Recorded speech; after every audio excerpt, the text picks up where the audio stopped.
के वीडियो में हमने देखा था कि माला शालिनी से कहती है कि आपके भाई मुझसे आग्रह कर रहे हैं लिंग परीक्षण कराने के लिए। शालिनी इन सारी बातों को जब सुनती है तो शालिनी क्या कहती है, आइए जानते हैं इस वीडियो के माध्यम से। शालिनी कहती है, भ्राता एव चिंतयितुम अपि कथम प्रभवती। भाई ने ऐसा सोच भी कैसे लिया। शिशु कन्या अस्ति चेत वार्धाः। यदि शिशु कन्या है तो क्या उसका वध करेंगे। जघन्यम कृतम इदम। यह तो बहुत बड़ा ही अपराध है। त्वं विरोधम न कृतवती। क्या आपने इस बात का विरोध नहीं किया। सह तव शरीरे स्थितस्य शिशो वार्धातम चिंतयति त्वं तुष्टिम तिष्ठति। आपके शरीर में पलने वाले शिशु का वध करने के लिए या हत्या करने के लिए वह सोच रहे हैं, और त्वं तुष्टिम तिष्ठति, आप चुपचाप बैठे हो। यदि मेरे भाई आपके शरीर में पलने वाले बच्चे का हत्या करने के लिए सोच रहे हैं तो आप चुपचाप बैठे हो। अधुना एव गृहम चल। आप इसी समय घर चलिए। नास्ति आवश्यकता लिंग परीक्षणस्य। कोई आवश्यकता नहीं है लिंग परीक्षण कराने की। भ्राता यदा गृहम आगमिष्यति अहम वार्ताम करिष्ये। यदि जब भाई घर पे आएंगे तो मैं उनसे बात करूंगी। ऐसा कौन कहता है? शालिनी कहती है माला से।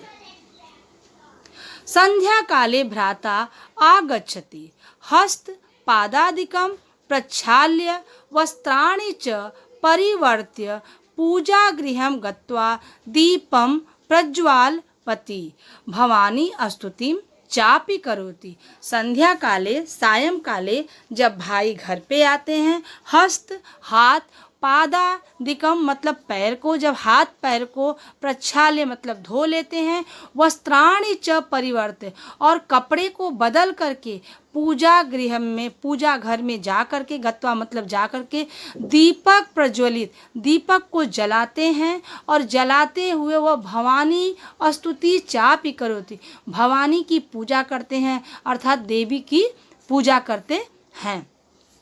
तदंतरम चाय पानार्थम सर्वे अपि एकत्रिता। और उसके पश्चात, तदंतरम मतलब उसके पश्चात, सभी लोग चाय पानी के लिए एक जगह एकत्रित होते हैं। राकेश माले, तब उस समय राकेश माला से पूछता है, क्या पूछता है? त्वं चिकित्सिकाम प्रति गतवती आसि। तुम चिकित्सा थे, जो डॉक्टर थे, तुम उनके पास गई थी। किम अकथयत सा, वह तुमसे क्या कहें। यह कौन पूछता है? राकेश पूछता है माला से, अपनी पत्नी से। माला मौनमेव आश्रयति। माला मौन रहती है और अपने जो उसको आंसर देने रहता है उसके लिए वह दूसरे के ऊपर आश्रित रहती है।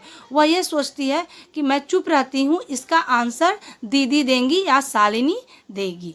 अब क्या होता है आगे देखिए। तदैव क्रीडन्ति, तभी खेलते हुए, त्रिवर्षीया पुत्री अंबिका पितु क्रोडे उपविशति तस्मात् चाकलेहम च याचते। उसी समय जब वो क्वेश्चन पूछता है, उसी समय उसकी 3 साल की लड़की अंबिका, जिसका नाम रहता है पितु क्रोडे, अपने पिता की गोद में, क्रोडे अर्थात गोद में, उपसती आकर के क्या करती है? बैठ जाती है।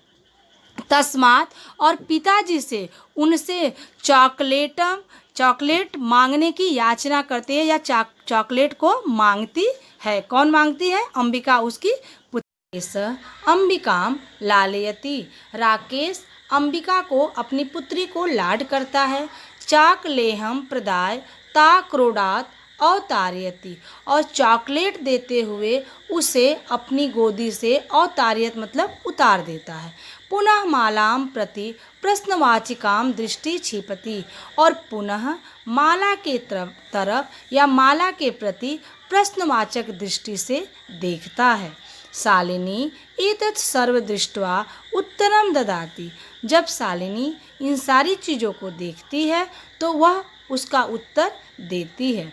शालिनी कहती है, भ्राता भाई त्वं किं ज्ञातुम इच्छसि, भाई तुम क्या जानना चाहते हो। तस्याः कुक्षी पुत्र अस्ति पुत्री वा, तस्या मतलब भाभी के कोख में पुत्र है या पुत्री। किमर्थम किस लिए, आप ऐसा किस लिए जानना चाहते हो। षड्मासांतरम सर्व स्पष्टम भविष्यति, 6 महीने पश्चात 6 महीने के बाद आपको सब कुछ ज्ञात हो जाएगा या सब कुछ आपको स्पष्ट हो जाएगा। समयात पूर्वम किमर्थम अयम आयास, समय के पूर्व ही आप ऐसा क्यों कर रहे हो या यह काम क्यों करवाना चाह रहे हो। राकेश कहता है, भगिनी त्वं तु ज्ञानासि एव अस्माकं गृहे अंबिका पुत्री रूपेण अस्ति एव, तुम्हें तो पता ही है कि हमारे घर में अंबिका पुत्री के रूप में है ही। अधुना एकस्य पुत्रस्य आवश्यकता अस्ति तर्हि, इस समय हमें एक पुत्र की आवश्यकता है। शालिनी कह रही है फिर इन सारी चीज़ों को सुनने के बाद, तर्हि कुक्षी पुत्री अस्ति चेत हंतव्या, क्या यदि कोख में पुत्री होगी तो आप उसकी हत्या कर देंगे, आप उसको मार डालेंगे। तीव्र स्वर, ऐसा वह तीव्र स्वर में बहुत ऊंची आवाज़ में बोलती है। हत्यायाः पापम कर्तुम प्रवृत्त असि त्वं, तुम तो हत्या करके पाप कर रहे हो। राकेश कहता है, न हत्या तू न, नहीं हत्या तो नहीं। शालिनी तर्हि किम अस्ति निर्गुणम कृत्यमिदं, आप इस तरह का अपराध क्यों कर रहे हो।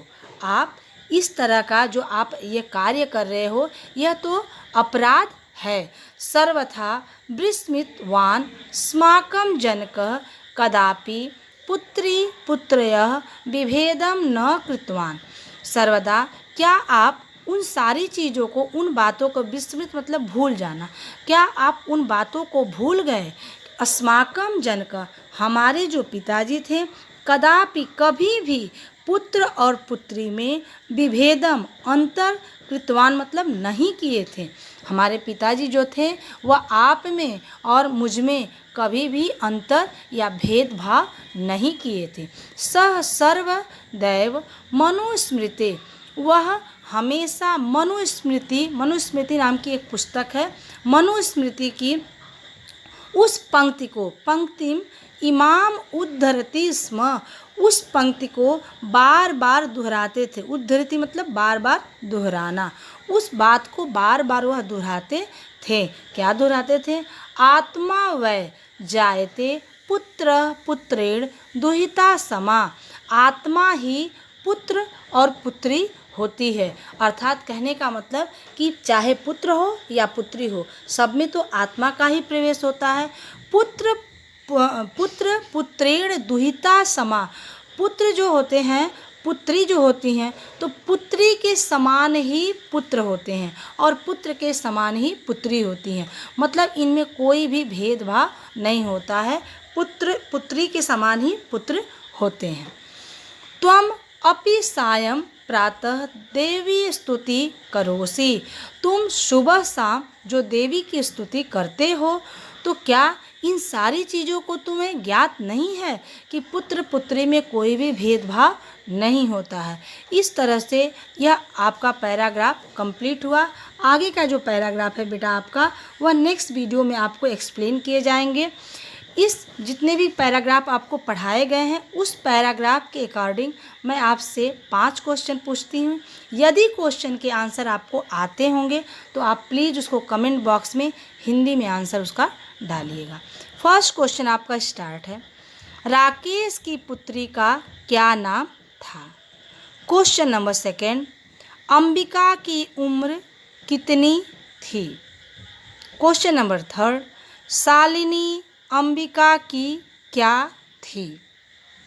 क्वेश्चन नंबर फोर्थ, माला के कोख में कितने महीने का गर्भ था। क्वेश्चन नंबर 5, भगिनी शब्द का क्या अर्थ है। ये 5 क्वेश्चन आपके हैं। यदि क्वेश्चन के आंसर आपको आते होंगे तो प्लीज़ आप कमेंट बॉक्स में उसको ज़रूर डालिएगा। धन्यवाद।